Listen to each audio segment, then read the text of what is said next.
So somebody asked me recently, and it was a sort of a private chat, he's like, how do you get over your fear of flying?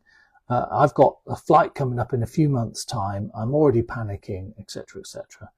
And I say that I think there's kind of, broadly speaking, there's two ways that we've seen have been very, very effective. So one way is you go complete immersion.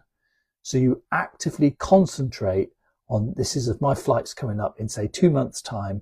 And so some people might have done something like joined our Lovefly lounge, or they might have done the 30-day program with us, and they then plug away at it and they do something every day. They're on the podcast, they're watching takeoff and landing videos, they're joining us in the lounge, they listen to the 30-day program, they're doing it, and they're like really, really immersing themselves with this very specific goal. I've got to fly in 2 or 3 months' time.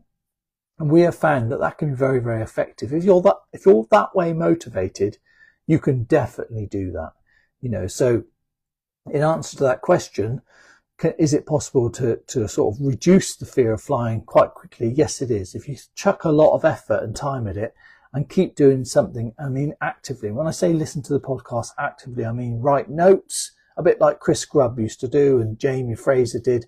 Write notes on everything that you hear that's useful and keep it so that you've got a record of it and you can go back to it to remind yourself of the key points. And that's what an active learner would do if they're trying to overcome their fear of flying. Because remember, you've learned it. You've learned this particular pattern. And so you're trying to unlearn it or learn some other ways to think about flying.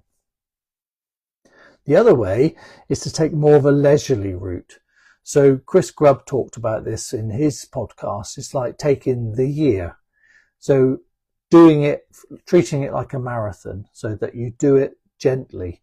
So you're not with a specific goal. You won't necessarily have a flight booked, but you just think, right, I'm going to listen to the podcast, but I'm going to just have them on in the background when I'm doing some ironing or a bit of housework or something like that.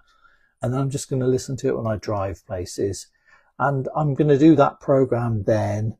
I might even join the lounge. Generally people who join the lounge, the Lovefly lounge, say if you can take the longer term view, because we meet every week, which people have found very, very helpful.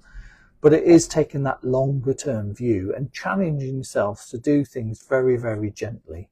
And that's what we found with a few other, techniques and stuff have helped people to then sort of chip away at that fear over a longer period without putting themselves under massive pressure. So I think one of those two are really, really helpful.